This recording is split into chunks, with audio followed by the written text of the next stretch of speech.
but also just like we were all like, I'm surprised I have friends like after this playing this deck.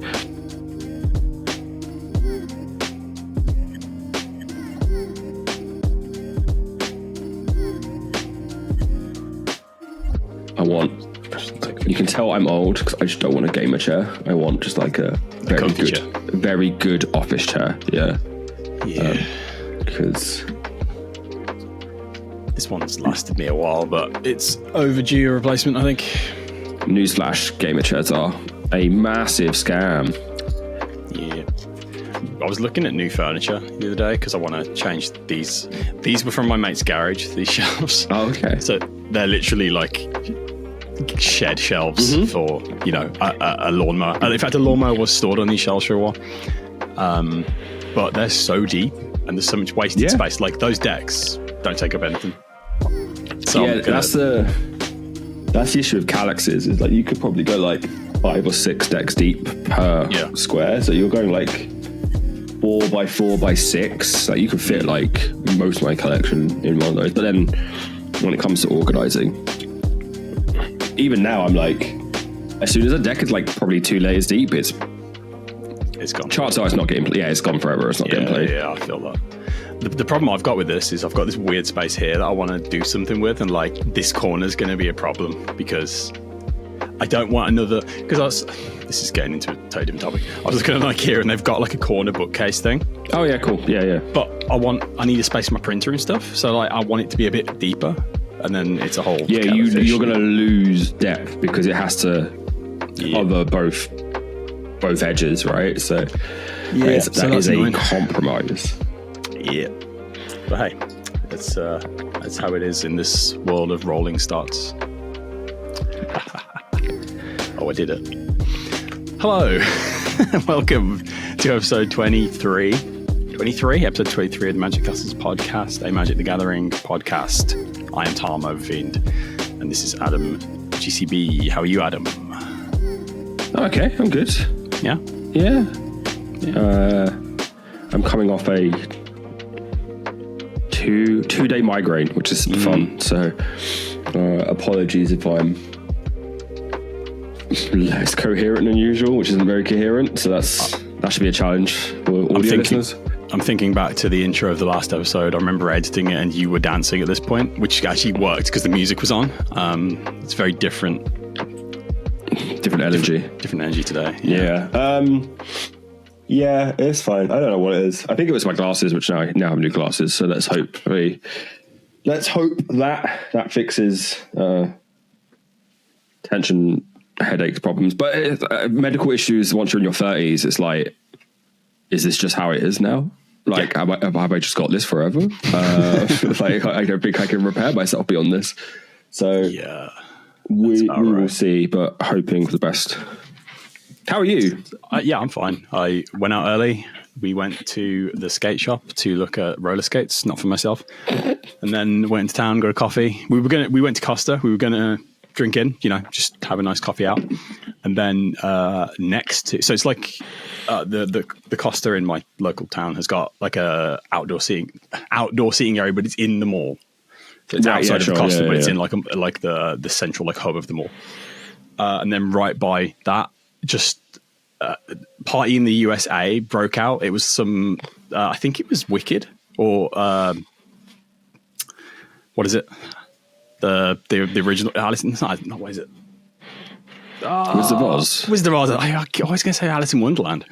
I think there's a Wizard of Oz performance happening and they were just promoting that, so I don't know where Party in the USA comes in there.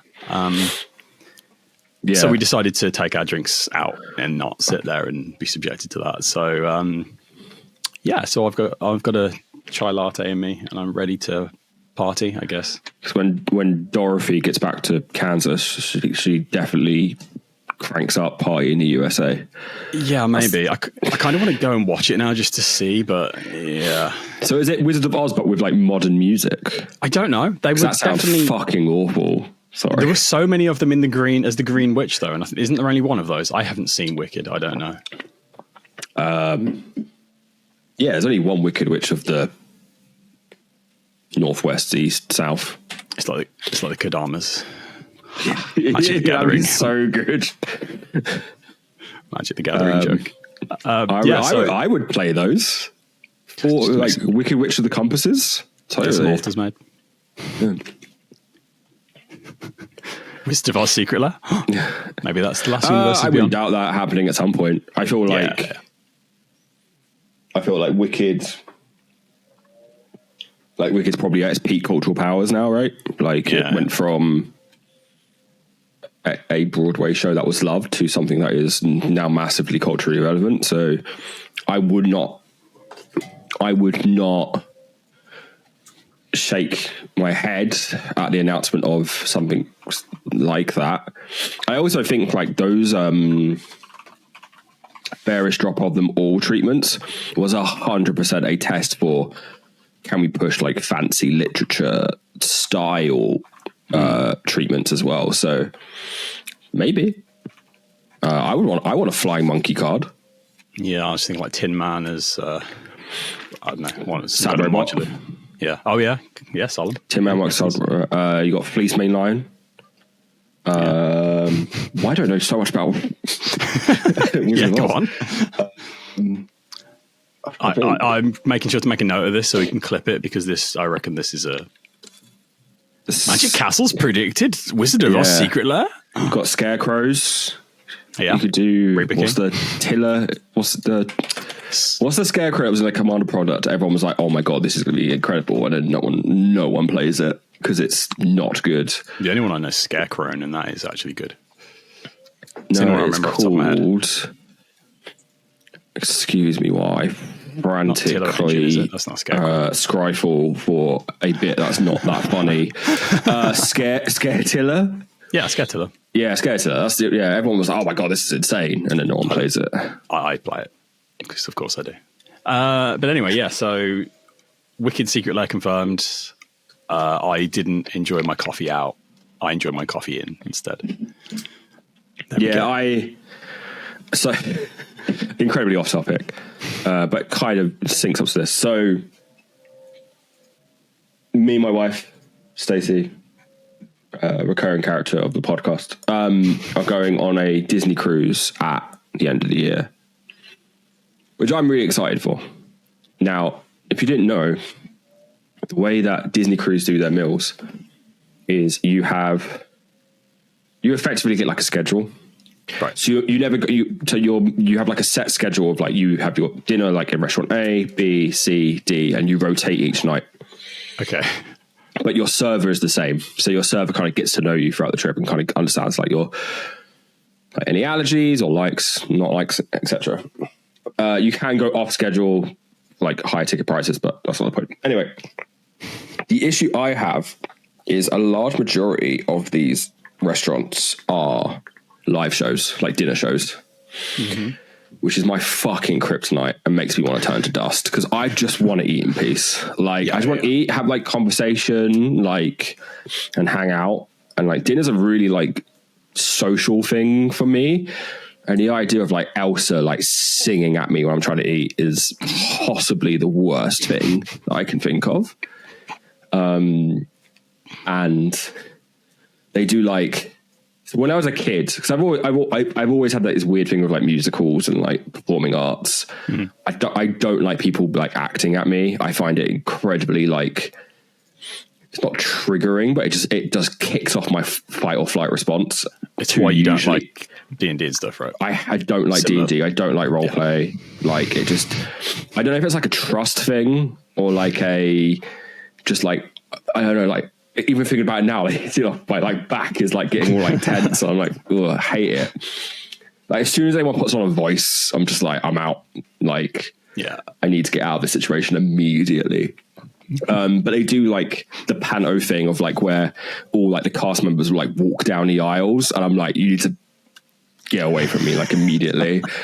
So that's going to be fun. And I'm trapped on a ship at sea with these people with nowhere to run. So maybe it'd be good like exposure therapy. I don't know.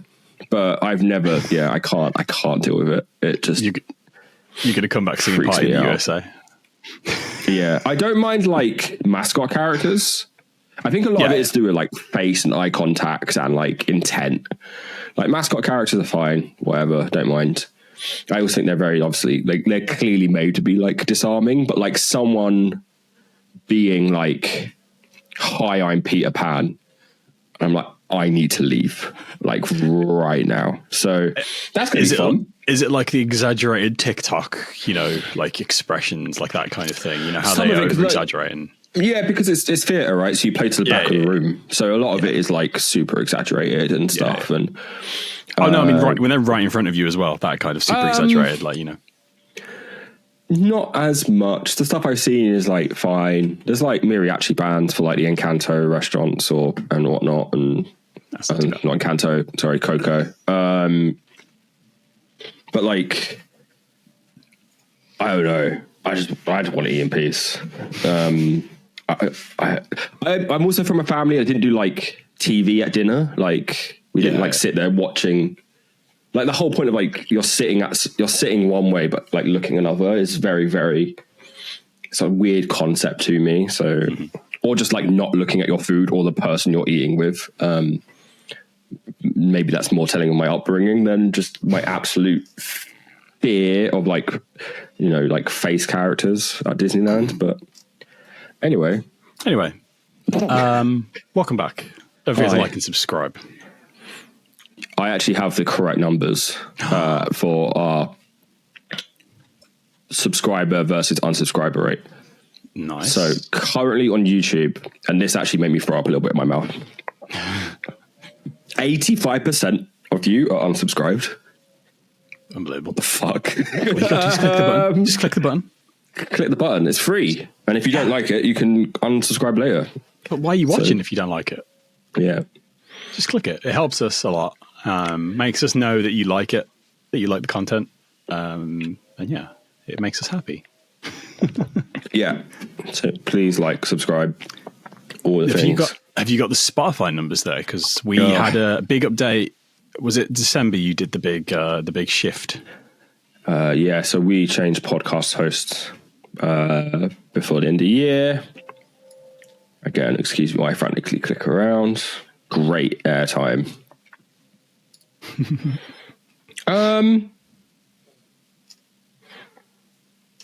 No, that's fine. Well, anyway, I can find it. Spotify's doing good. People listening on Spotify. If you're on Spotify, hello. We can read reviews now. I think you can leave reviews.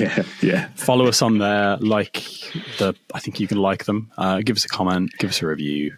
Like and subscribe. Give us a comment. Do all the things. Do the positive things, please. 2025 is going to be big for us, hopefully, and we want you to give us a little hand.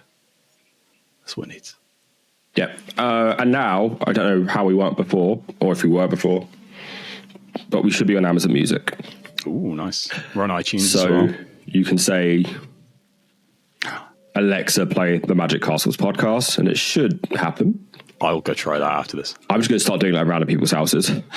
Get those numbers up. Yeah, do it in curries. Yeah. Is curry still a thing? PC World. Whatever. Be like, Alexa, play the Magic Castles podcast and subscribe. So yeah, that's cool. Yeah, we're just trying to work out where's best for this absolute nonsense.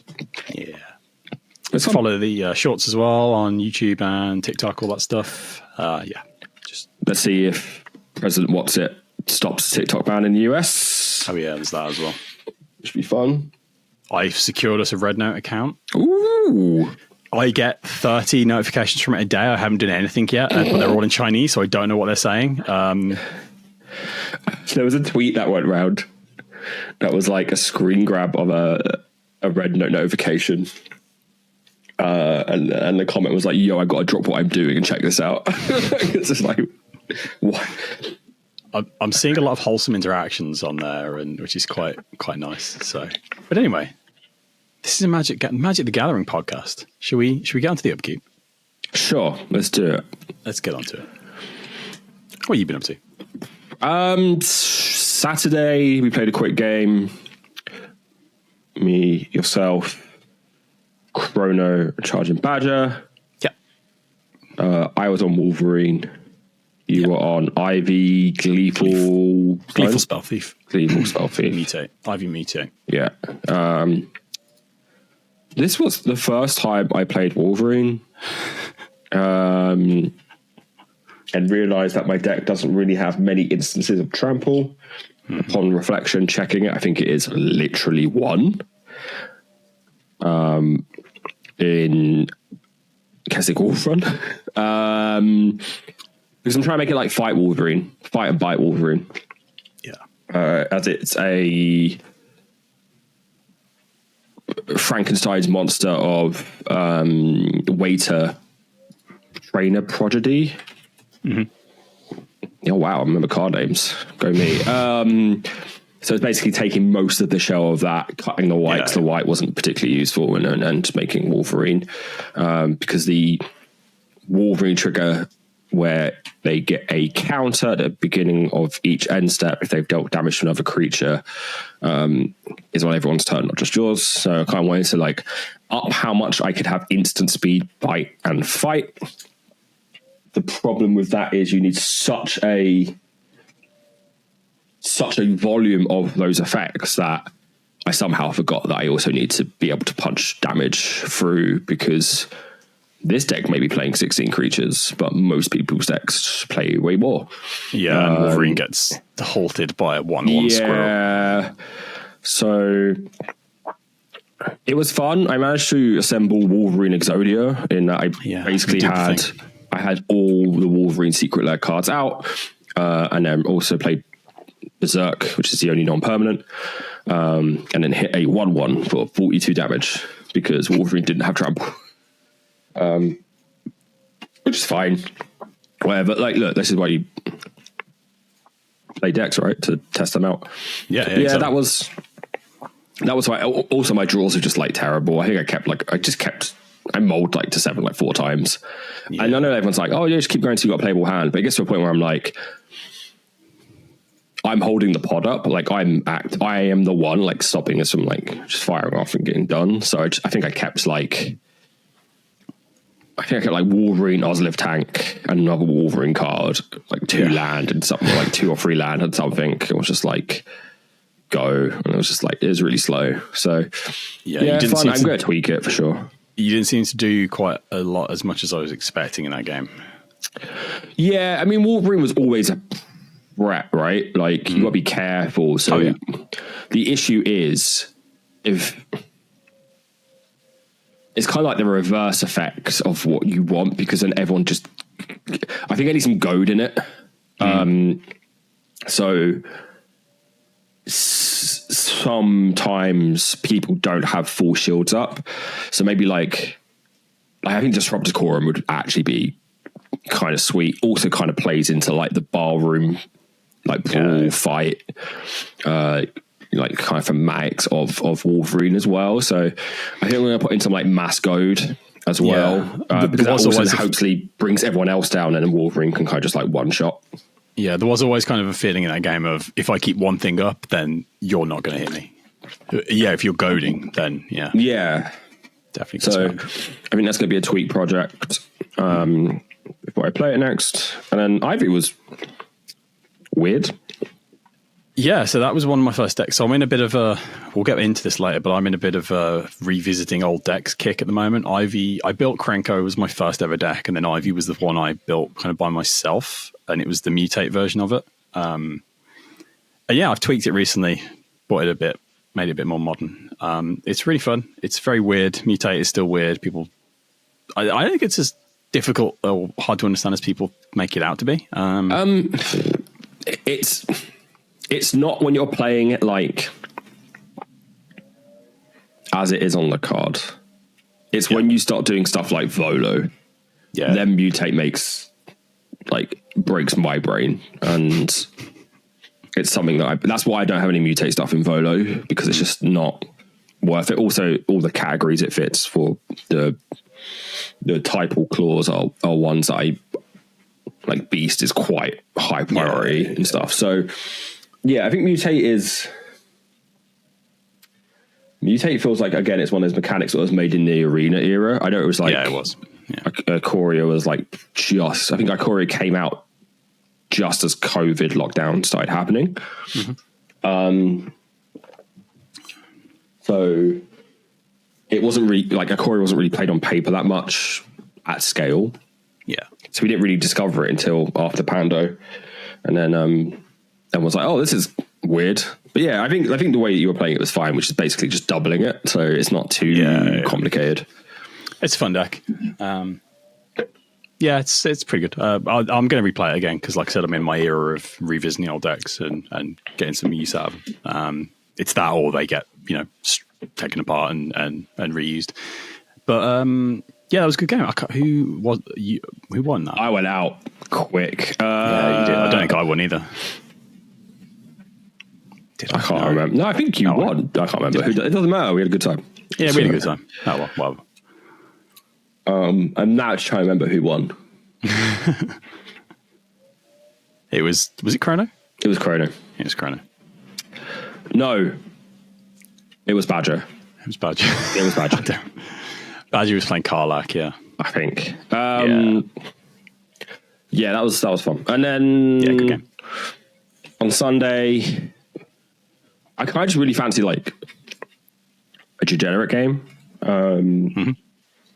So me, you, Ian, Angry Green Jelly Bean, and Kerry played like just like a bit of like a no holds barred, like just play whatever you want, and if everyone's playing degenerative shit, then we're all level, right? So I played Elish Norn, Mother of Machines.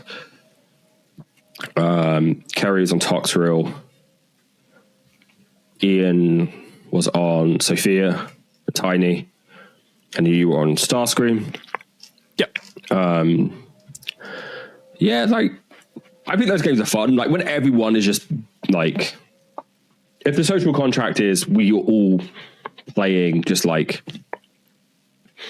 the worst cards possible, right? Like I don't think any of the decks were like. I think yours is probably the strongest because it's just mono black is just so consistent. Yeah. With like dark rituals and whatnot. Yeah.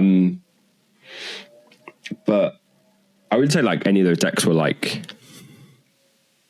I'd put Elish Norn at like when I put it in, when people were discussing about Elish Norn, I put my Elish Norn deck at like a 9 because of the social implications, but I actually think it's like an 8.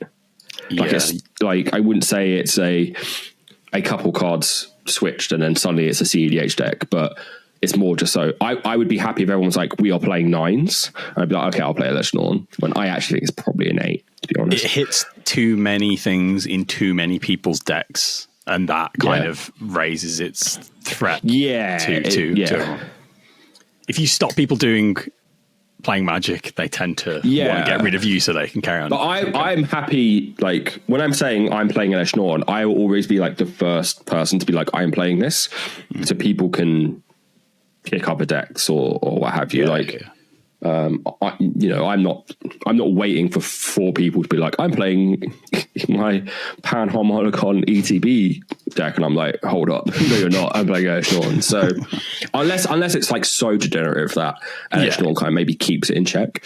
But yeah, it's like soft stacksy, but it's just basically doubling up on all of the Priest of Ancient Laws. Spirit Companion draws, and then it's got like a soft Sun Titan Teshar vibe as well. We're like trying to get back all my weenies with good value triggers. But yeah, that's fine. I don't get to play very often. Like I think that's the only thing against it. But then it's one of those ones where it's like, where do I put all this stuff? Like, yeah, I've got all this like value white stuff that doesn't go anywhere. I tell you what though, the cards that I was so impressed by was Norn's Decree. So Norn's Decree is 2 and a white for enchantment. Whenever one or more creatures an opponent controls deal combat damage to you, that opponent gets a poison counter. Whenever a player attacks, if one or more players being attacked are poisoned, the attacking player draws a card. I never got attacked. No. Like, because it's not even the fear of getting the poison counter. It's the fear that now everyone's going to gang up on you to draw a card. To draw, yeah, that was the thing. Yeah. And if you're the first one, they're never going to attack me again because there's no reason to. I think the correct way to play Norn's Decree, there's probably two correct. Well, there's definitely a correct way, which is you just wait until you have lethal and kill the Elish Norn player. Or everyone just attacks the Elish Norn player once, gets a poison counter, and then it's just agreed that we're all going to draw cards. Yeah, that's probably the correct way to play it. Yeah. Or obviously blow up Norn's Decree.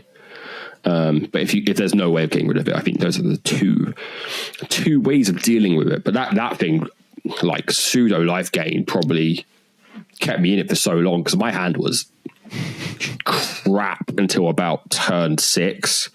Again, I kept a bad hand because I was holding up the game, holding up the pod. So I just kept a Dark Ritual hand so I could Starscream turn 1, and then the rest of it was kind of garbage. Yeah. It's a card draw deck, so I was hoping to draw into something good. So you went Swamp, Dark Rit, Soul Ring? Did I Soul Ring Starscream? Maybe. No, I think I did Soul Ring turn 2. I think I just Dark Rit Starscream turn 1. And played him for free? Yeah. Because it's 3 to come in as the jet. Yeah, okay. But yeah, I played quite greedily in a very Starscream way, and that was my comeuppance, but it fits the character, so I don't Honestly, care. I think that was your game to lose. Like, because Elish Norn was just keeping Ian and Sophia and everything that they were doing in check. Yeah. And then we have to talk about Kerry's Toxel deck at some point, which is, I think we need to have an intervention. I was going to say before we get to that, the whole Elish Norn shutting down ETBs, I didn't care about it because my deck is so low on ETB. So you having that out didn't really bother me. No, it actually keeps everyone else in check for you. Yeah. Yeah.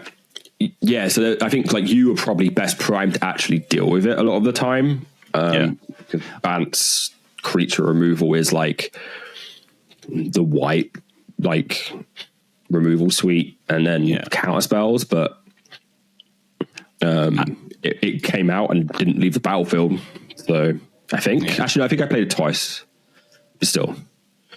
And also, there was a point in there where when Kerry had Toxrill out, and I lost the Monarch, but I didn't really care, and I used that to my advantage to try and drain the board because Starscream, when he's on his plane side, is a vehicle on anyone else's turn. So I wasn't getting slime counters, whatever the hell they are.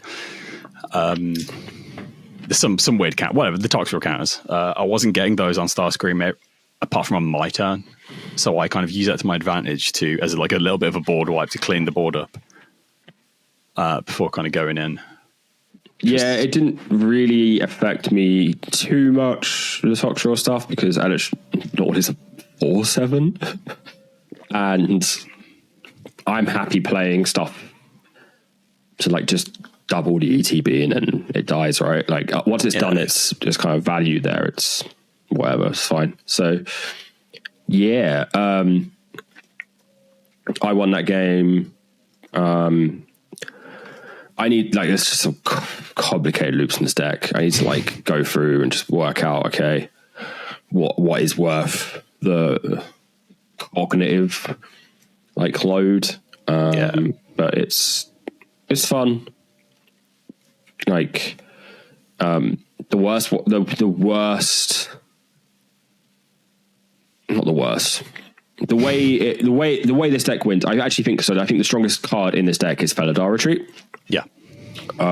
Because the landfall is a permanent entering the battlefield, so it's triggered ability, and then it happens twice. Mm-hmm. So you just play fetch lands, and then you play your Sun Titans and your Teshar kind of effects, like your Savine's Reclamations, can just get your fetch lands back. Yeah, and keep and then you're just going off with Felidar Retreat. So I think like that's probably, I've only played it a couple of times now. I think every time each time I've won or come close to winning, it's because Felidar Retreat is out and doing work. So it's a very good card. Yeah, I kind of feel like more people should, like, if you're playing white and you have any number of like Evolving Wilds, T Expanse effects, you should probably be playing Felidar Retreat anyway. I don't even think even without that, I think it's fine. You land falling every turn, and you get a 2/2 cat. 2/2 cat, or put a +1/+1 counter on each creature you control, and they gain vigilance until end of turn. It's a 2/2 every turn. Yeah, every turn. Every turn you drop a land, so that's good. Yeah, for sure. So, I feel like I've got a Felidar Retreat in a couple decks, and it's definitely like the best card, if not very close to it, in each of those. Yep, agreed. It's very good. Do you want to talk about how you fumbled? I didn't fumble. I was playing like Starscream. I did. How did I double the spell? What did I do? I can't even remember. How did I double my spell? I don't know how your deck works. That's your job.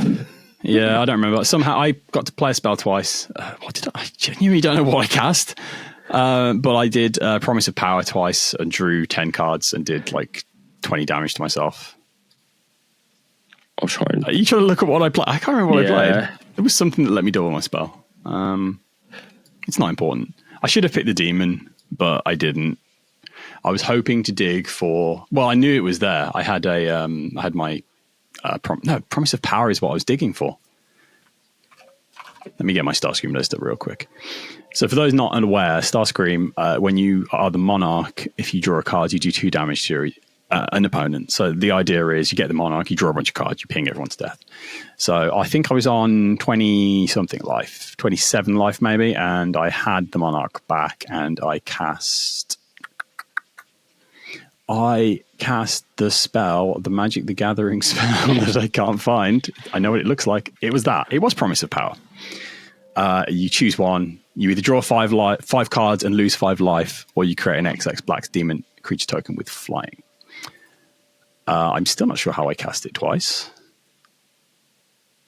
I'm looking. I can't find. I literally was looking at I've been looking for the card text copy. Did I steal something off someone? In black? Potentially. I think you might have stolen something. I don't know what I would have stolen it with though. Yeah, I don't know. Me not knowing my... Oh, it was Sword of Wealth and Power. Oh, yeah, it was Sword of WAP, yeah. I used the WAP, and then I cast it twice. And I obviously picked the draw 5 cards, lose 2 life. Lose 5 life. Twice, so I lost 10. I was on 17, I went down to 7. Or 3 or so. I went down to the really low life. But I did a lot of damage to people. And I had Peering to the Abyss in hand then. But I play it as Starscream would, There's just no way I'm letting you draw 10 and live. Right? Yeah, no, totally understandable. I'm just I should have taken the demon. I should have done the demon, but whatever. The demon, I think it worked out. Like the demon would have given you enough a blocker to just not get totally blown out. So I would have had more life as well at that point. But hey, it is what it is. The game was getting on anyway, and it was, yeah, for sure. And then last night you were on Jay. I was on Jay. Erinus had me on his stream, played with Chrono again, who I'm also playing with tomorrow, and MTG Specs. Jay played his Karam deck. Chrono played Jorkadine, which was quite fun. Equipment and Specs played Iron Man, but it's his janky Iron Man list that's just like vehicles and mechs jammed in. It was quite fun. I played Theln, my fungus. I basically just sat there and cultivated my fungus. Nobody attacked me. I had Spore Flower out, which is the fog, which let me fog the Karam attacks, which stopped Specs popping his Neveril's disc. And then the turn where the disc was tapped, when he was tapped out, Chrono did a bunch of damage to him, and then I managed to... He'd already killed Jay at this point. I managed to... I top decked Bastion of Remembrance, swung into him with a bunch, and then just sacked everything and somehow won without taking a single point of damage, which I was quite proud of. But yeah, that was one of those games where it was There was a point where Specs could have popped it, but it was 2 hours in, and we were all just a bit. It was a casual, we were just chilling and whatever. Yeah, but yeah, it was a fun game. Good fun game. Nice guys. Fun time.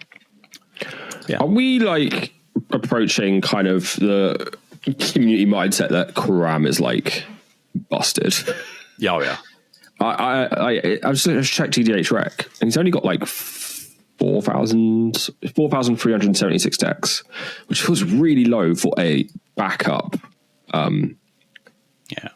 pre-con commander. I think it's just like they want to do so much just like normal Jund stuff. But yeah, I'm still tweaking my list. My list isn't fully there yet. I think like there's some stuff I want to pick up for it. But yeah, every time I play, I'm like, this thing's busted. Jace list doesn't have any fling effects in it yet. It's just big. The fling helps. Yeah, I feel like the fling is what kind of gets you over the line a lot of the time. So the literal fling or Jarad. It was kind of lacking in trample as well. He had your problem. Yeah. But also, he had me fogging every turn, which wasn't helping at all. But yeah, it's good fun game. I like Thelen. It's one of my old decks that I revitalized that a few months ago, and I love it. Just making counters and making tokens. It's good fun. But also, I don't know if I think it happened after the last episode. Our episode of Mansplaining happened. Oh yeah, we talked about that. So it was our fast game. It was our fast game. So. How many games did we shoot that day? 3? 3. 2 were quite long. Yep. There's reasons why. And then, we were like, we can do one more. It should be a fast game. So we played what we considered to be fast decks. Yep. And then Tom played Stella Lee, which is basically, like a 9.5? Yeah. At this point. I played Calamax, which I think is like... in the version that was played on that day is probably like an 8. I've tweaked it recently to be way more consistent. It's probably like an 8.5. And then Josh was Sam and Jake's decks. I'm not too familiar with kind of like the power level of them. They kind of like Sam was Becca and Jake was Nekazar. Yeah. Which Nekazar into Stella Lee and even Calamax is probably probably into Calamax, but it's so focused on draw. It's probably not too bad. I'm not sure how cantrip intense Stella Lee is, but I don't know. It's got But yeah, that was a fast game. Yeah. So the theme of this podcast episode is me keeping bad hands. I think I can't remember what I kept. Oh no, I know what I kept. I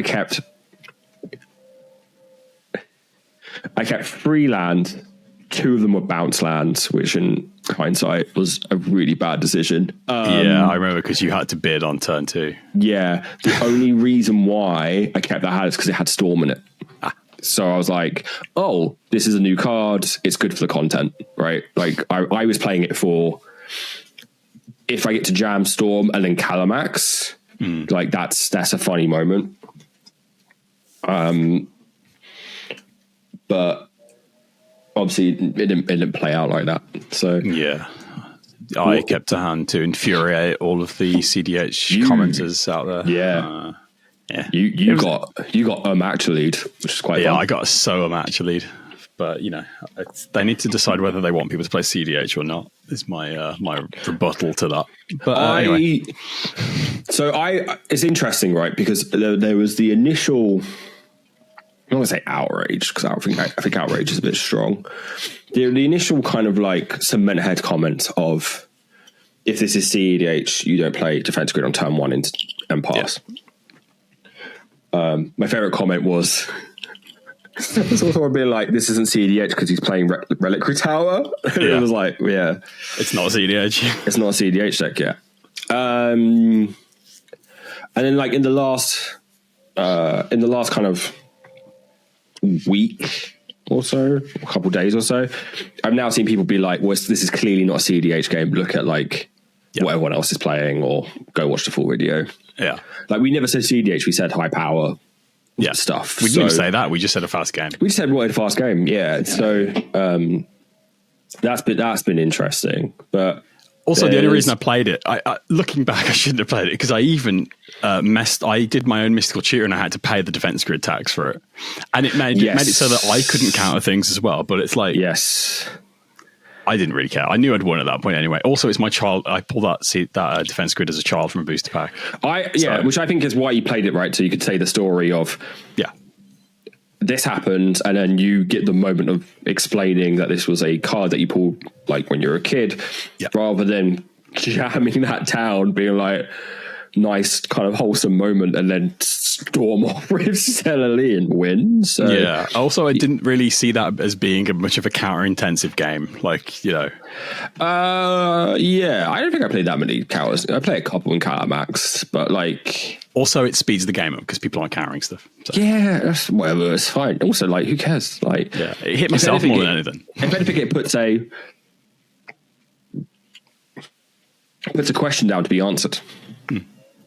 So I didn't mind it. I saw a lot of people saying, "Oh, that's a cool card," which is nice. So hey, there you go. Yeah. Anyway, I ended up comboing off like I do with Stella. So yeah, and it was fine. Like, and people saw a combo. There's also a third kind of pillar of comments I'm seeing, which is people that are angry that you went infinite. Yeah, and it's just like, yeah, fine. Like, okay. Some people hate infinite combos. It's fine. I don't typically put infinite combos in most of my decks. I'll put like, you know, happens a lot like engines, but I won't go like, and now I go infinite. Like everything I try to do is quite finite. But like if you have that, that's fine. Like if I've got an infinite, I will sit down and say I have an infinite. Also, people are acting like this was a game, like a random game of strangers. It wasn't. We decided on this. It's for content. It's friends. It's like, oh my god.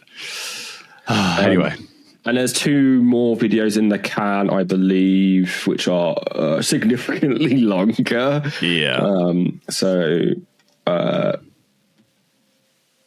Thank you to Mansplaining for hosting us as always. But yeah, like amazing time.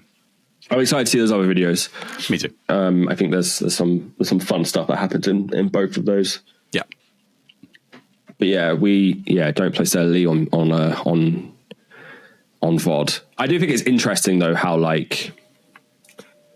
many of those people do you actually think clicked through to watch the whole video? Probably like less than 5%, maybe even 1%, right? So to have such a wildly reactionary take to something where you don't have the full scene. Also, the video is like, 10 minutes long? The intros are basically longer than the game. Yeah. Right? It was like 4 or 5. Yeah. I was just so bummed because it was like there's 2 Mansplaining videos now where I literally play like 2 spells and then die. So there's the first one which we did at Command Fest where I think I literally just put Yuriko in the moon. No, I made Yuriko a legitimate business person, played Volo, and then Jake went infinite. You did a lot more than me in that game, I will say. Yeah, and then in this game I literally played Gutter Snipe. I didn't discard down to hand size. I think I played 1 spell. I think everyone takes 2 once. So I think I played one. I had Growth Spiral. So I played Gutter Snipe, Growth Spiral, discard down to hand size, die. Basically. Which is great. It's fine. It's okay. So I need to have Mansplaining episodes where I don't just play like 4 land. I don't know if you saw earlier, Renji's picked up Stella after he saw that game. So great. That's what we need in the world. More Stella Lee players. Yeah. No, the deck's fine. I think it is the last kind of couple, especially last year's commander precons, I think, are really good at being like tune-up commanders. So it's like start with this as a base and then like evolve it over time to be like the power level that you want it. So Renji again, and we were talking about Duskana. I was like, Duskana is actually this really interesting commander where it's only going to get better with time. There's always going to be better 2/2s for like or whatever, or bears or hate bears, or however you want to build it. So being able to have like a base that you kind of tune up is really fun. I think Stella's kind of like Stella's kind of broken out the box. Isn't there an infinite combo in the precon? Yes. Great. The thing about it is that you can go down the storm route with it if you'd rather not be quite as powerful. Like you don't have to put the infinites in. You can I think it's one of those commanders where it's like just always going to be pretty inherently powerful, but it is what it is. But yeah, go watch that 15 minutes of Palace Blading video. We'll probably link it in the episode description below. Speaking of videos, can I plug my video that I just put live? Do. So thank you. I've released a video today. It will have been out a few days by the time this comes out, of Aether Drift. It's Aether Drift adjacent. It's just old vehicle cards and old cards that synergize with vehicles that probably don't get much play because vehicles is such a set specific mechanic. But now that there's a vehicle set coming out, they might be good. So yeah, go and give that a watch if you're excited for Aether Drift like I am. This spoilers should have started by the time this episode is live, so go check it out. Hearing the term old vehicles is so funny to me. Right. Because for me, vehicles are like new. Like in my head, like I know they've been around since like OG Kaladesh. But in my head, they're just like such a new and very infrequently supported like type. Yeah. I'm still funny about playing vehicles like myself. There's some of them in that video from like March of the Machines and stuff like that. The March of the Machines Commander product had a bunch of weird vehicles I've never seen before. I found there's a Doctor Who card in there as well. Yeah, it's the buggy, right? Doctors. Oh, I wouldn't even put that in. Because that does kind of suck. It's awful. There's an enchantment in Doctor Who that works with vehicles, and I had no idea. I found some really cool stuff in that, and I've got to pick some up before the spoiler season because I do think some of it has got potential to be good. Stuff in cars. I don't know. Like, it's an interesting. It's such an interesting type to me because I just don't. It's not the thing that gravitates me towards like a specific design, I guess. Yeah. Like, I don't know. It just doesn't have a face, so it's really hard for me to like create a sentimental attachment to a Doom buggy or my thought behind it is there's probably going to be a bunch of commanders coming out that are to do with vehicles, so they might make these weird vehicles that aren't good on their own actually useful. For sure. Go check that out. Thank you. That's my plug. No, it's totally fine. So last episode we did a Universes Beyond IP draft. Go watch that. Be a card. If you're watching this on YouTube, there'll be a card up there maybe saying go watch last episode. It was good fun. I enjoyed that. Some really good ideas I think we had. Yeah, me and Tom basically looked at the world of opportunities for brand collabs and which 5 we think Wizards should do next. The Monday after we record that episode. For context, if you look at the roadmap for Magic 2025, which was another thing we talked about, there was a gap at the end of the year that said unannounced Universes Beyond set. And then the point of the draft was us trying to speculate what we'd put our bets on, potentially that set being. And then the Monday after we recorded, it leaked, or it was like semi. I don't even know. No. All that happened was it's a rumor. Yeah, because there was the SpongeBob thing that happened prior. And then I believe the full story of this is up to that date, the Arena store had made references to each set of 2025 each day. So in the order of release. Right.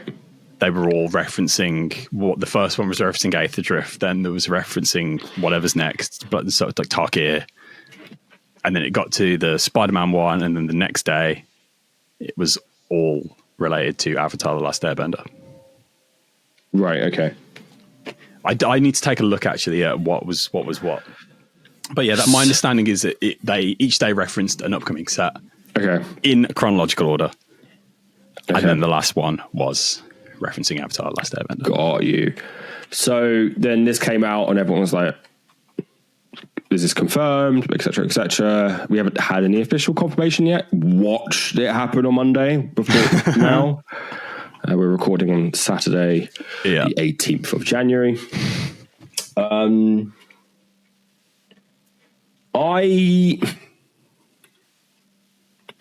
not sure that it would be a full set. I don't know. Yeah, I'm not as into it as I know as others are. But like, okay, this is my thinking. Yeah, is Final Fantasy has broad mainstream appeal, right? Yeah. Like Cloud and Sephiroth, and are culturally iconic, transcend the games that they're in, right? Like you can, if you've played video games, chances are you know who Cloud Strife is, guest appearances in Smash Brothers, etc., etc. And there's a broad enough kind of spectrum of things across Final Fantasy where, like, even if you're not into it, you could be like, oh yeah, I'll play XYZ. Spider-Man is arguably the most iconic superhero ever made, right? Right. Yeah. Between definitely the most iconic Marvel character ever made. Yeah. And that has, again, huge mainstream appeal, transcends ages, like generation gaps, like mediums, all this kind of stuff. For me, Avatar is so specific to, I watched Avatar: The Last Airbender. Like, now, see, I was thinking like that, but is that just because we're not as into it? Because I know people who are into it are really into it, and it's been going a while. They had that like Legend of Korra, this like spin-off series. Yeah, yes, I get that, but I also just don't think it has like huge mainstream cultural penetration. Like, I just don't think it. Like, there's no rides at Universal Disneyland for Avatar: Last Airbender. Like, there isn't for Fallout either. That's the thing. True, but Fallout wasn't a large draftable set. Is this confirmed to be draftable? Well, it's on the timeline for the standard timeline, so it kind of has to be, right? Yeah, unless it's not. Unless that timeline makes... Although Intro Remastered was on that timeline. So if it's a small set or it's just like a large set, maybe... the way they're like portraying it does feel like it's going to be a big set because they're making it out to be this big reveal. But I don't. What did they do this with Assassin's Creed? Was that kind of the same way? Assassin's Creed was just like it's out between. Yeah. Because Assassin's Creed dropped between Bloomburrow and Duskmourn, right? No, it came out before Bloomburrow. It was in Amsterdam and Modern Horizons 3. Yeah. And it was so like hush hush. Yes, because it was out at Amsterdam. Yeah, it was the weekend. Yeah. So it came out the weekend of Amsterdam. So it was Modern Horizons 3, Assassins, Bloomburrow, and it was very much like it wasn't a big deal. I don't know. To me, if it is a big set, it feels weird throwing it in a year with Final Fantasy and Spider-Man. Yeah. Because if I'm Wizards and Spider-Man is still don't have a date for it, but if Spider-Man's like my October, November, like holiday released, I'm going like full throttle.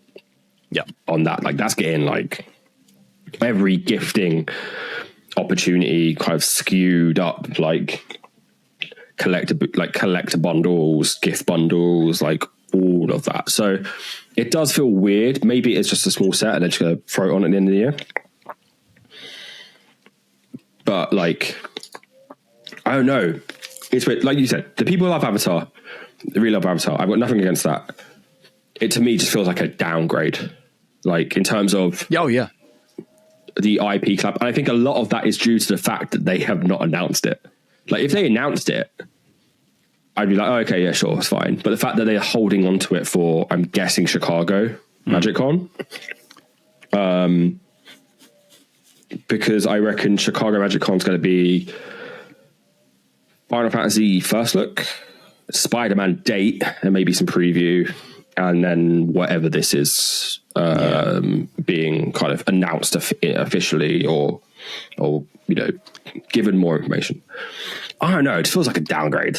Yeah, there's definitely the scope is a lot, like the scope of the audience is a lot narrower. It is more of a Doctor Who Fallout thing, Assassin's Creed. I would say it's on par with Assassins, Assassins 2 and Brotherhood were absolutely massive. Yeah. Like cultural moment wise, they were huge. Like Ezio there's a reason Ezio is still like Ubisoft's unofficial mascot, right? But people like Avatar is so highly regarded. Oh no, yeah, I think it's. I'd be interested to see, because like Doctor Who and Lord of the Rings, even as someone who like doesn't like those IPs quite famously, I understand. Yeah. But Avatar, like, it just feels like Avatar and Overwatch just did a collab, and it was like so just, you wouldn't have known, like, unless you are massively into either of those fandoms. And I feel like that's probably what's going to happen here, because I feel like Fallout got a lot of shine because it was like the first big gaming Universes Beyond set. Yeah. Which probably actually hurt Assassin's Creed more because it was like this kind of follow up, and it was like not half-assed, but definitely lesser than full command decks. So yeah, I'd be really interested to see what it is. If it's like 4 commander decks, that's cool. Like I think that's probably what it might end up being. Because remember, like when they did the big like roadmap future thing at Magic 30, Fallout was on that roadmap. So it could end up being 4 commander decks. I like that as well, because you get half new cards, half reprint, new art, and they don't have to go too much into making 350 brand new cards for it without trying to stretch design and design space and stuff like that. But yeah, I still Chrono. No, mate, there's a lot of Chrono talk in this episode. He's getting a lot of shout outs. I saw him mention something about it being. See, he doesn't know much about Avatar either. There are parallels between Avatar and Tarkir with like the clans and things like that, and the different kingdoms. So if it's like a Transformers was to Bro in Tarkir, and it's just a little smoke and mirrors deception on. But yeah, or my other conspiracy theory is it's going to be James Cameron's Avatar. I don't think it's James Cameron's Avatar. I want it to be. That's so bad. That'd be so funny. There's not enough fodder there. Isn't he making 3 more films? Yeah, we'll see. It'd be so funny if it is. I don't think it will be a collab that attaches itself to a set, because they've said they don't want to do that anymore. So they did, if the year the like yearly wrap up they did for the set with Ixalan, Rosewater said people liked the Jurassic Park cards. They didn't like it. Kind of upset 2 camps. So the people who really wanted them, the drop rate in Ixalan was too low. And the people who didn't want Jurassic Park in their Ixalan packs, the drop rate was too high. So it was like you're upsetting both camps. And they've said they kind of walk away from that. And it was like Transformers was an experiment. And people were like funny about it. So they tried this one more time with Jurassic World and Ixalan, because it kind of also makes a lot of sense. It's your dinosaur set. But they still got the feedback that people aren't too happy about that. So, okay, fair enough. I don't think it would be. Also, they have said it's coming out after Spider-Man, I think. maybe not. I don't know. Like, they put out a timeline and then to be like an unannounced project at the end, and then to shift that massively forward. I think. Oh no, I'm still saying it would. There is still something coming, but my thought was that it was going to be in Tokyo. But if they're not doing that anymore, then that kind of honestly, like, if it's Avatar and it's like 4 or 5 commander decks, and they are based on the different elemental benders, that makes total sense. And then they can kind of use those as more new player friendly as well, because it's very like color pie defining, right? Yeah, I think probably the way they have to do it. If they made them as like super beginner friendly, because I do think they've really dropped the ball on that in the past. Yeah, I still see Reddit posts that are like, Timely Wimley is fucked up. I'm like, like, if you're playing a Doctor Who deck, I'm just like, you must know what you're doing, because I'm not like, that card has War and Peace on it. Like, it's insane. So I think they will maybe pare it down, also because it's like, you are probably getting more the crossover of this, is like the crossover of person who likes Doctor Who and likes Magic, Lord of the Rings likes Magic, is quite high. Yeah, I would assume person who likes Avatar and Magic is slightly far apart. See, I was thinking that as well, but only because it's a Nickelodeon cartoon. But how long has it been since Avatar aired? They had a new series like a couple years ago. Really? Yeah, they had like a Avatar fans going absolutely mad in the comments. They had like a jump forward where it's like their kids, basically. Oh, yeah, okay. Was that not Legend of Korra? I think that. No, I think so. Wow, okay. Fair enough. In my head, I was thinking they were going to be kids, but I think it'll be kids. I think it'll be like 20 somethings. Yeah. But I do think making a set that's onboarding another fan base isn't a bad thing. And yeah, for sure. I think, and the thing that actually stood out to me in that timeline was, I know they don't really do dedicated commander releases anymore, but there wasn't one. So maybe that's filling this spot, which would be good, because it means I don't have to buy 5 commander decks. It means I'm going to have to watch all of Avatar and then buy 5 commander decks. Yeah. Cool. And then moving on, they announced... This was weird. This was out of nowhere. This was massively out of nowhere. I'm just going to share my screen for us. When I read the name of this, I was like, oh God, I am going to have to go to so many stores to get these, thinking they were going to be like brand new, like exclusive. That's what I thought. I thought they were going to be like the Ampersand promos. Yeah. And I also thought they were going to be Baldur's Gate. Because they love milking that cow. So... The article headline is Earn D&D themed promo cards and Magic Presents Spring Flourishes. That's a lot of words that make no sense. Yeah. The gist of it is they're going to run special draft events where you can pick up some... God, this is a mouthful. Secret Lair, Dungeons & Dragons, Honor Among Thieves, Universes Within skinned cards. So these were This was the Secret Lair dropped that was themed after the D&D movie, Honor Among Thieves. Hugely underrated film. Go and watch it. It's actually really good. It's actually a really, really good movie. It's really fun. It's a good time. Good popcorn movie. The issue... I didn't pick up these cards because they depicted like just Chris Pine, right? Hugh Grant. It was just like, this is just that person. I, on the other hand, got it literally because it had Hugh Grant on a card. Yeah, so do a draft event and you can pick up kind of reskins of the Honor Among Thieves, Secret Lair. So there's Rachel, Fist of Torm. That was the Zenk. That card is nutty. Yeah. The Paladin. A 2/4 human knight for 2 white with double strike, and auras you control have exalted. Exalted meaning whenever a creature you control attacks alone, it gets +1/+1 until end of turn for each instance of exalted among permanents you control. Mathais, Surge Channeler, is a 1/1 human elf shaman for 2 and a blue. Whenever you cast an instant sorcery spell with mana value 3 or greater, roll a d20. 1 to 9, each player draws a card. 10 to 19, you draw a card. And 20, copy that spell. You may choose new targets for the copy. I think universally known as like the weakest one in the drop. Yeah. Maybe.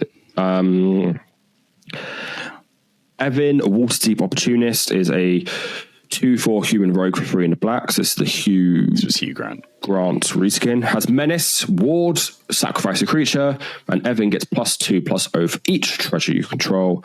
Whenever one or more players sacrifice one or more creatures, you create a tapped treasure token. This ability triggers once each turn. Jorin leads in the charge. Is a 4/6 human barbarian for 4 red. Has haste. Jorin must be blocked if able. Whenever Jorin attacks, each creature you control attacking a player gets +1/+0 until end of turn for each creature that player controls. Cool. Femberchard has not really been reskinned because it's the same. It's just a dragon. It's a named dragon in D&D anyway. Yeah. So it's a 5/5 dragon for 4 and 3 red. Trample. When Femberchard enters, he deals X damage to each other creature without flying, and each player, where X is the number of mountains you control. Still not over like the card, like the cut down of like he, she, they, like the pronouns, like seems to be like it. When Femberchard enters, it deals. I think they started that with the Marvel Secret Alerts as well. Also, you may exert Femberchard as he attacks. When you do, he gains flying until end of turn. Funny. And then Cassil, Lurkwood Pathfinder, is a 3/3 Tiefling Druid for 3 in the green, has Vigilance. When Cassil enters, search your library for a forest card, pull it onto the battlefield, tap, then shuffle. Whenever Cassil attacks, you may pay 1 in the green if you do transform her, and then she transforms into Cassil, Pathbreaker Owlbear, which is a 6/6 bird bear with Vigilance and Trample. When this creature transforms into Cassil, Pathbreaker Owlbear, other legendary creatures you control get +2/+2 and gain Trample until end of turn. At the beginning of your upkeep, transform Cassil. Oh god, there's more. This Chris Pine as well. It's Chris Pine. My mouth. Femberchard was a bonus card in the set. Yeah. And then Chris Pine is now Bone Beguiling Balladeer. 1 blue-red for a 3/3 human bard. Each non-land card in your hand without Foretell has Foretell. Its Foretell cost is equal to its mana cost reduced by 2. And then for those who did not play Kaldheim, during your Foretell is during your turn you may pay 2 and exile it from your hand face down. Cast it on a later turn for its Foretell cost. Whenever you cast your second spell, each turn, go to target creature an opponent controls. I really wanted to build that at the time, but I could never play it stellarly. Yeah, it's cast though, not copy. Yeah, these are cool. I am glad they are doing this. I think. So the big question was when they moved to play boosters. They ditched the list, right? Or they ditched the list recently for bonus sheet stuff. I can't remember what it was. Something. Some point down the line recently, they ditched the list. Right. Which meant universes within card slots became very hard to, like, where do you put them? Especially because a lot of the universes within cards are obviously from Secret Lairs. Yep. And they have they're not really thematic with any given sets. You can't just inject them into, you couldn't put these cards in Aether Drift. Mm-hmm. It would make sense. So I think this is a good way of doing it. I think it also encourages IRL kind of like organized play, which is good. I think the art's cool. I'm a big fan of universes within. I think they should do more of it. I also it's hilarious saying these are universes within when they are still D&D. Yeah. These are D&D cards. But because D&D is just so thematically close to Magic, people are more happy with this than Chris Pine and Hugh Grant. What set will this be drafted? It's April and May. It says the exact events will vary from store to store. but all of them promise exciting limited gameplay for a limited time. So I mean, what set is out in April, May? Is it Tarkir or is it the next one? I don't remember which. Also, another interesting thing that this raises is when are they going to do this with the Marvel one? Because surely this implies I don't think Marvel will ever have universes within. You don't think so? No, I don't think so. I think it's too. As long as there's a multi-year deal, maybe when that deal expires, maybe. But I mean, it has been what, 2 years since? Is it 2 years since the D&D? Yeah, movie? Walking Dead was like 2 years as well. Yeah. April is Return to Tarkir. Okay. So maybe they could also do. I could see them doing a limited reprint of like Baldur's Gate or something. Maybe. I doubt that's the case, but maybe there's something, because otherwise you just say it's Tarkir drafts. Yeah. So there's something happening, hosting special draft events. So we'll see. Maybe it's Mystery Booster 2. Who knows? Who knows? I'm a bit sad that it's draft only because I dislike draft. And I really want to get hold of them. But hey, I think they will be in enough abundance that you can pick them up. So I really wanted the Year of the Dragon Sarkhan Dragon Speaker cards, or Sarkhan Awaken on Broken, whatever the team one is. That wasn't that expensive. Okay, fair. So promos are weird because they are either cheap as dirt or like you have a D&D ampersand situation where stores are just throwing them on card market because it makes more financial sense, which don't do if you're a store. Yeah. Jesus. But it makes more financial sense for them to throw it on card market for like 150, 200 euro. So yeah, I think those ones will be okay because I don't think it's a foil. They're non-foil, yeah. Yeah, so that's probably... Yeah. That to me says they're going to come in packs of like 20.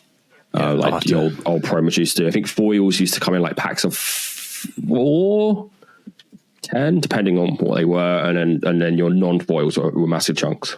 So I'll have to hit up my LGSs and see what's going on with those then. For sure. Okay, you didn't really talk about this in Upkeep. You did a little bit, but you mentioned that you are going through kind of your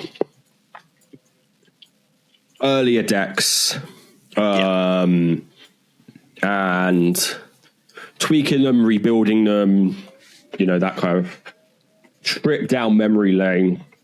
You've been banging on about your deck as well, which you said was like the first kind of which you're now like blinging out and rebuilding. I got obsessed when I saw a French version of it before it was even in English. Somebody leaked the French version. I was like, I love this. I'm building it. And then, I kind of obsessed over him. And So like, I don't know why, but that like awoken something in me. And I was like, oh, I wonder if I could like rebuild from memory, like the first kind of proper commander deck I had, which I actually think this is literally the first commander deck I had. Wow. And I was like, I wonder if I can get like a rough estimation of what I built, and then kind of walk through it. And as I was building this thing, I was like horrified. One, because I'm pretty sure this is like 80 to 90% of the way there. 2, because, or B, whatever I said as my first point. I love that people go, point A, point 2. But also, like, looking at this, I was like, 1, it's kind of like a flashpoint of... Damn it! Chewie's sneezing. Yeah. Because it's interesting, it's like a flashpoint of like where Commander was at in 2013, 2014. But also, I was going to say, what year was this? This was... So, this is the... let's just bring it up now. This is Commander 13 was the first Commander pre-con I bought. Right. So that's 12 years ago. Yeah, don't. Wow. Right. So my first commander was Shattergang Brothers. I've called this deck gross and stinky. Okay. And I've put them into like different categories. Okay. I think the important thing to realize was this is very, very indicative of what my playgroup meta was. Right. But also just like we were all like, I'm surprised I have friends like after this playing this deck.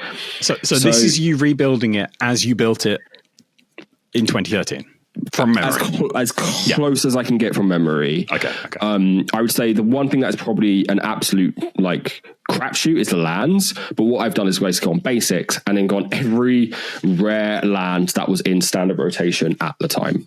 Okay. 1 second, my dog is scratching at the door. So the lands are probably the biggest crapshoot. All I've done is picked like the lands that were in the pre-con and then the rare cycles that were in standard when I was playing the most at this time. So was Shattergang Bros pre-con? Yes. Okay. So Shattergang is a 3/3 Goblin Artificer for Wand and Jund, so black, red, green. Has 2 in a black, sack a creature. Each other player sacks a creature. 2 in a red, sack an artifact. Each other player sacks an artifact. 2 and a green, sack an enchantment. Each other player sacks an enchantment. So you would.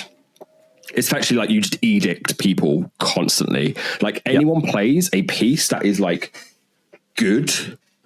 This locks them out. The other thing to note was sacrificing an enchantment may look like the worst one on this list.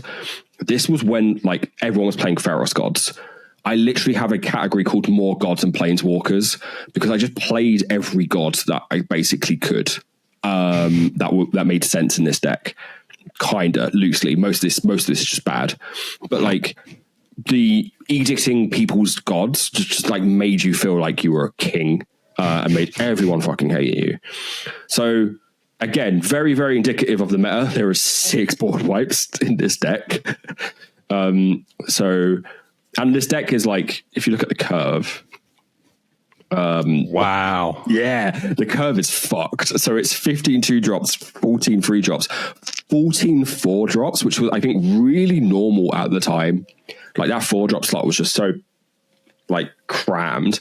And then I have like 6/5, 1/6, 7/7, 4 8-drops. Right.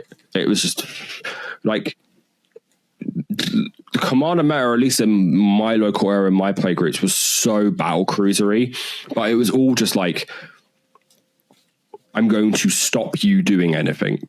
So we've got 6 board wipes, Angular Gods, Blast Act, Gaze of Granite, which I loved back then, In Garrick's Wake, Mizzen Mortars, like Plague Boiler, which is, you just don't see Plague Boiler anymore. I was looking at that, like that looks fun. This was like the I was going to keep ticking this up and down, and like you could basically make people not play things, and kind of you really annoy people with it. I think really indicative of the time was like just the lack of like artifact ramp. Like I was playing Chromatic Lantern because I was bad at Magic. Commander Sphere was just like in every pre-con at the time. Gilded Lotus, and then like Soul Ring. Like I might have been playing because like talismans weren't a thing. Azorius Signet wasn't a thing here. Yeah. I may have played a couple signets, but I don't remember owning signets. So they're not in this list. But yeah, signets weren't in the pre-con. Was Arcane Signet not a thing? No, Arcane Signet was not a thing until the Brawl decks for the original Eldraine. Wow. Okay. Yeah. So like this is why it's like super, super slow. Some just generic sorcery stuff here. Nothing crazy. Jared's Order is a fun one, which is a sorcery for 2 black and a green. You search your library for up to 2 creature cards and reveal them. Put one into your hand and the other into the graveyard and shuffle your library. So, because this deck has like a slight reanimator theme because you're sacking all your stuff constantly. Yeah. So being able to like go, I'm going to put it that betrays in my graveyard and then reanimate it. Was kind of disgusting. There was a bunch of generic value. I will say the card that was like busted in this was Hammer of Perthros. So Harrow Purpose is a legendary enchantment artifact for 1 red. Creatures you control have haste, 2 and a red to sacrifice a land, put a 3/3 colorless golem enchantment artifact creature token onto the battlefield. So that's just sack fodder for you boys. It just fulfills all the clauses for Shattergang. So you can just sack whatever you want from the golem, basically. And then so it just helps you get whatever you need. You are sacrificing lands at the cost of it, but it's fine. Ophiomancer gives you a snake each upkeep, which is great with sacrificing a creature. Each other player sacks a creature. Reassembling skeleton, very similar, helps that kind of sack a creature fodder. That was also I believe in the pre-com with Shattergang, which is not cool. Trading Post was kind of nuts because you could just pay our life to put a goat into play and then sack the goat to make everyone edicts. Which is, again, not fucking cool. And then, Whip of Erebos was, again, nuts because you'd sack a creature and then you could get it out and then you could sacrifice it again at the end of the end step as well. Yeah. Before the end step, sorry. I put this category, it's called winning in the worst way possible. Again, not sure why I had friends. Blood Artist triggers were a big thing. Death Cloud. Don't play Death Cloud. It's not fun. Death Cloud is X black. Each player loses X life, then discards X cards from his or her hand and sacrifices X creatures and then sacrifices X lands. Wow, you were awful. Oh, dude. Exsanguinate, X black. Each player loses X life and you gain life equal to the life lost this way. I mean, that's classic. Yeah, that's classic. Grave Betrayal. I love Grave Betrayal. You could play 7 mana enchantments in like this meta and be fine. So 5 black. Whenever a creature you don't control dies, return it to the battlefield under your control with an additional +1/+1 counter on it. At the beginning of the next end step, that creature is a black zombie in addition to its other cousin types. This just made it also so people could not Wrath. Yeah. Right. If this is out, they can't board wipe because you just get all that back. That betrays is disgusting, and again, you could just afford to play it. So whenever an opponent sacrifices a non-token permanent, you put that card into battlefield under your control. So you would just edict your stuff and get 3 things back as well. Jared, Rise of Dark Realms, the Black Primordial, Stalking Vengeance, because why not? 5/5 Avatar for 5 red has haste. Whenever another creature you control dies, it deals damage equal to its power to target player. So you're sacking creature, everyone's sacking something else, and you're flinging and you're hurting someone, which is again not fine. Of course. This category is called You Can't Play the Game Anymore. Butcher of Malakir, Dictator of Erebos, Grave Pact. I played Smokestack and thought it was okay. Wow, Adam. This is growth. Like legitimately, like Smokestack was like one of the most busted cards in this deck. At the beginning of your upkeep, you may put a suit counter on Smokestack. At the beginning of each player's upkeep, that player sacrifices a permanent for each suit counter on Smokestack. And I was like, yeah, this is cool. Everyone's okay with this, right? And then like more Gods and Planeswalkers. I played Erebos, so no one could gain life.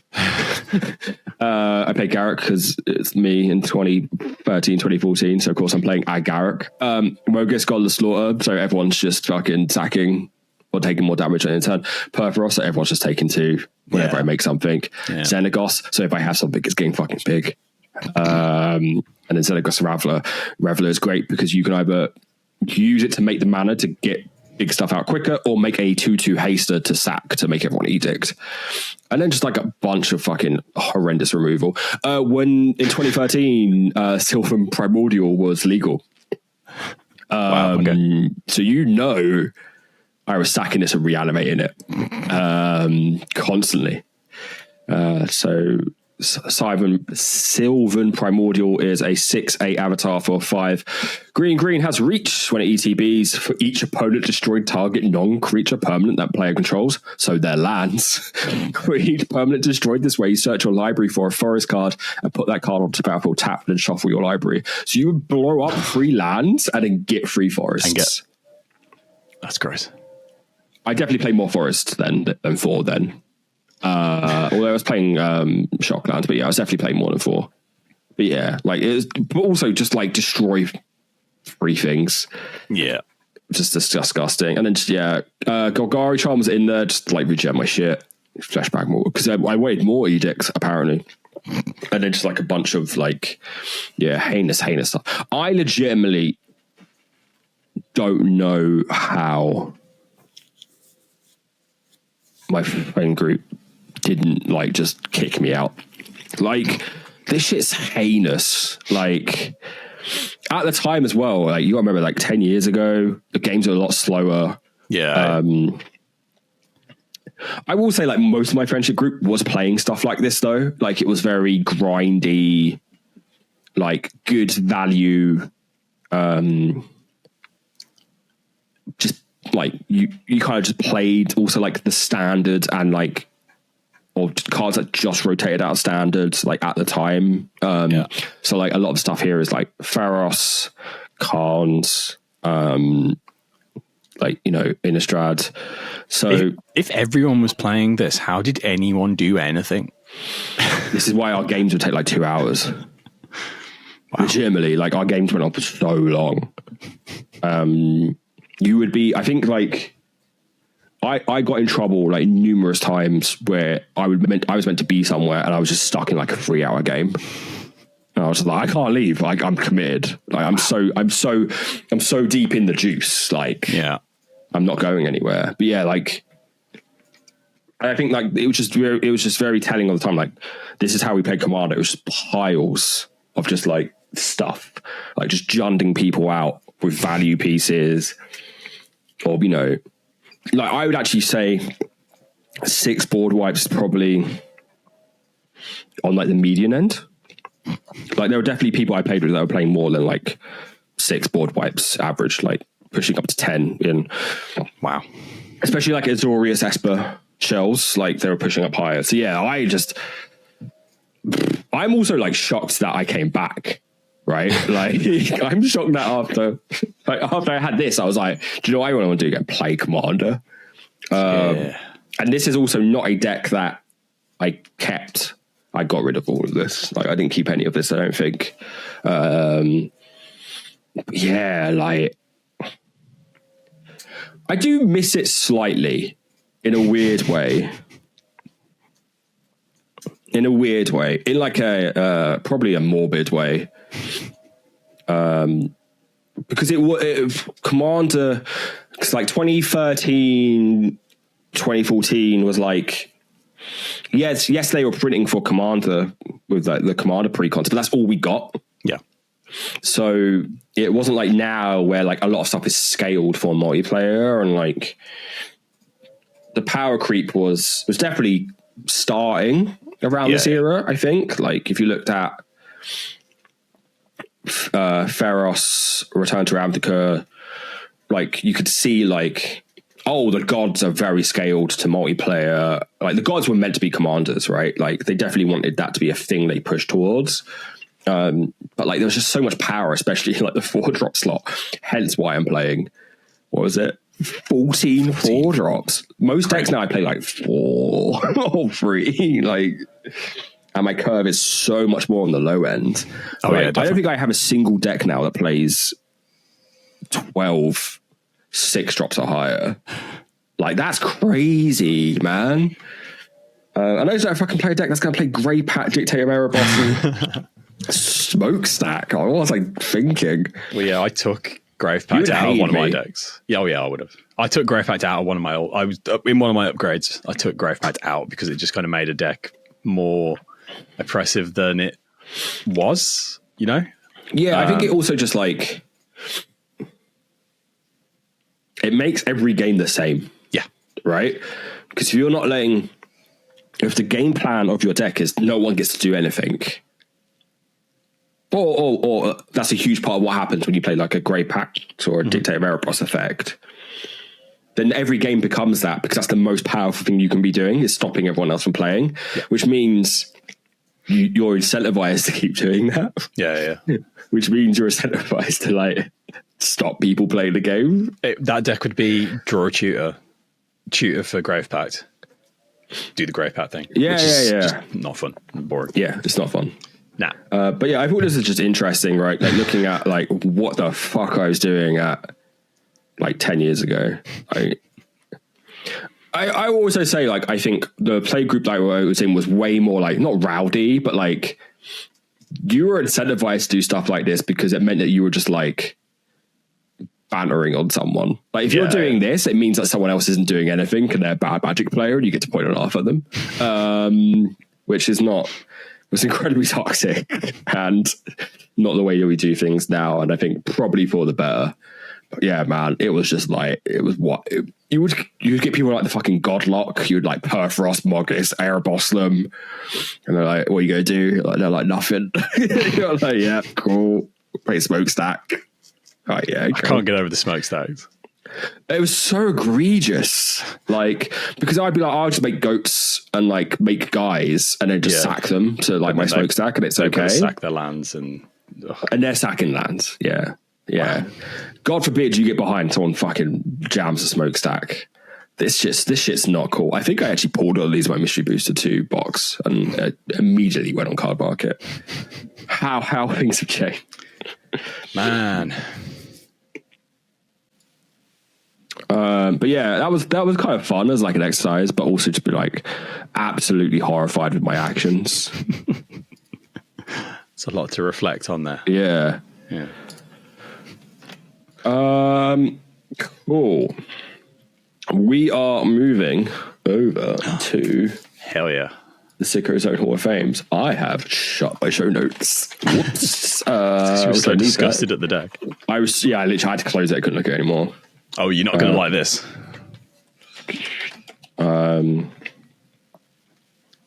This card is famously something you hate. Oh, great. So, welcome to the Sicko Zone Hall. I'm not looking at it. It's on my screen now. Okay. We're in the Sicko Zone Hall. Tom's. If you haven't guessed already, it's Tom's pick. Cool. Oh, great. Tom has picked. Tom has picked Plagiarize from 9th edition. I believe the Torment one is the same art. I just like the. Oh no, it isn't. Okay. No, that's Weird Crabman. Yeah, Temp is the same art. So let's do the card. It's Plagiarize. It's 3 in a blue for an instant. I'll read as is on the card. Until end of turn, if target player would draw a card, instead that player skips that draw and you draw a card. And this is mostly for the art. Let's be real. It's a guy with mouths for eyes and like a telescope with an eyeball in it for a mouth.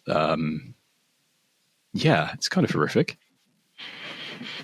Adam, I don't like it. Lover of eye things. I hate eye things.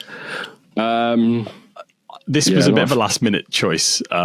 Actually, the effect, not bad. I mean, it's terrible for 4. I mean, for 4, it's awful. But I mean, if somebody's target player, if somebody's drawing a lot of cards and you slap them with one of them, there's so many better ways of doing this. I know. Or mana instant target you. I'm comparing it to the nonsense in the Hall of Fame.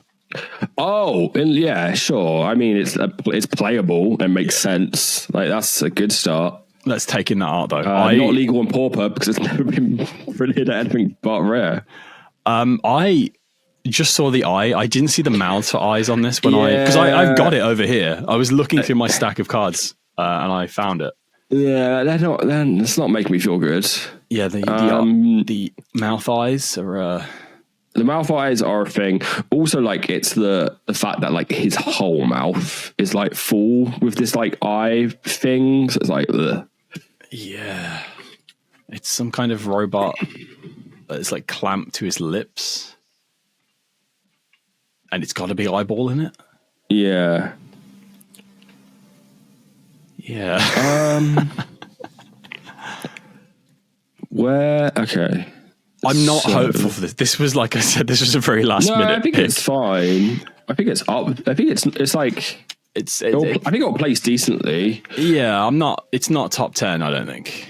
So moving over to the spreadsheet. As you all know, we want to aim for top 10. That's where we want to be. That's where the fame comes in the Sicko Zone.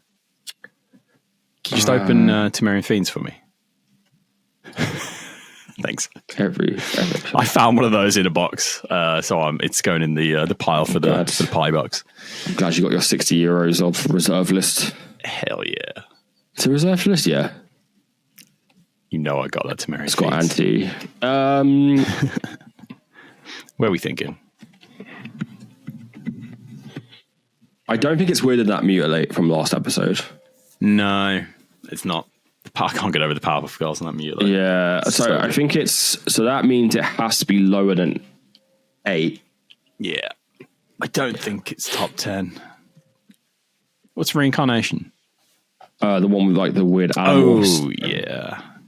Animorphs guy. Yeah. So it might be, it was a bit of a weird effect, but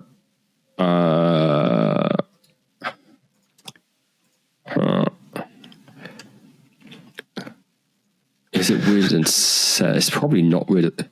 The weird toilet paper man. Is it weirder than Sentinel? The Sentinel's effect is quite weird. The art's quite weird. The art's very weird. I think, is it below Sentinel? Old man, though. I think it might be above Old Man. You think it's above Old Man, below Sorrow's Path? Yeah. I knew it wasn't going to be a top 10er. I don't know. My gut's saying, like, I also think floral spasm might have to come down. Even though the effect is because it's the spasm itself that makes the decision. I know. But yeah. I don't know. I feel like the spasm is like a weird, like red herring at the moment, like where we're placing. Because for me, there's like milestones within the Sicko zone, like right. So it's like camouflage. I don't think it's going to be beaten for a really long time. Yeah, and then below that, I think it is like Chains of Mephistopheles. Yeah. So like that is like a bracket. Milestones is a weird term. I think it's brackets. Yeah. Where it's like, does it sit in like this bracket of it's either notable art or like weird effects? Is it?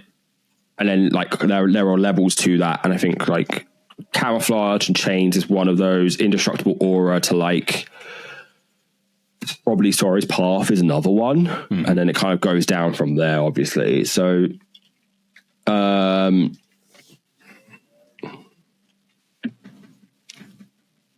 I think Spasm is like, I think Spasm and actually Reincarnation are probably too high, but we can do another reorder at some point down the line. So I think. Are we saying it's the new number 14? I think, yeah, my gut says it's like less weird than Sorrow's Path, but weirder than old. Is it weirder than Old Man? It's literally an old man. It's a weird old man doing like a Black Widow style leg choke out. Yeah.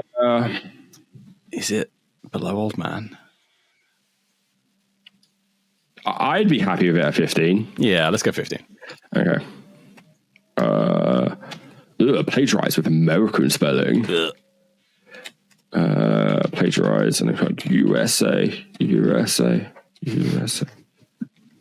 The nicknames are getting out of hand. I'll take that. Plagiarize, number 15. Cool. Plagiarize with a Z is our new number 15. Which means our top 5 remains Camouflage, Amulet of Quaz, Elvish Bard, Elias's Art, the Amnesia Nut, and Temerian Fiends at number 5. Wow, neither of us are in the top 5 anymore. Can you believe it? I know. I actually think that's good though. Like, ultimately, I think that's quite fun. Like this feels like, I know. I mean, me and you obviously have the most entries, but it definitely feels like a community. Oh yeah, community effort. Did you know 85% of you aren't fucking subscribed? That's rude. It's true. true now as well. It's that's a fact. It's true. That's actually a fact. Wow. Subscribe. We do fun magic things here. Yeah. Come on. Do it. Maybe we'll do more fun magic things. Yeah. This year, maybe. Read the fucking numbers. Like and subscribe. Do all that engagement stuff. Help the algorithm. Literally, like, watch old episodes on mute on a tab in the background. It helps a lot. We hit our milestone of 100 subscribers on YouTube this year or last year. We're going to try and get 500 this year, which that's our goal. Give us a listen on Spotify as well, because, like I said earlier, Spotify is popping off. Yeah, our Spotify numbers are going up, which is really, really helpful. So thank you to all our Spotify fans. And I can actually say as well, Spotify, if you're like, oh, that weird bit where you looked over a deck list is weird in audio, well, we upload a video on Spotify as well. So you have no excuse and you can watch that on video, which is awesome. This has been episode 23 of the Magic Castles podcast. I've been Adam. I've been Tom. Tom. Do I do that again? Do I try that again? Yeah, let's go again. Do you want to? This has been episode what are we doing with this? What's this about? Keep it in. No one's fucking listening. Keep it in. This has been episode 23 of the Magic Castles podcast. Eighth Drift next episode. Eighth Drift. I've been Tom. I've got to get it in before you do.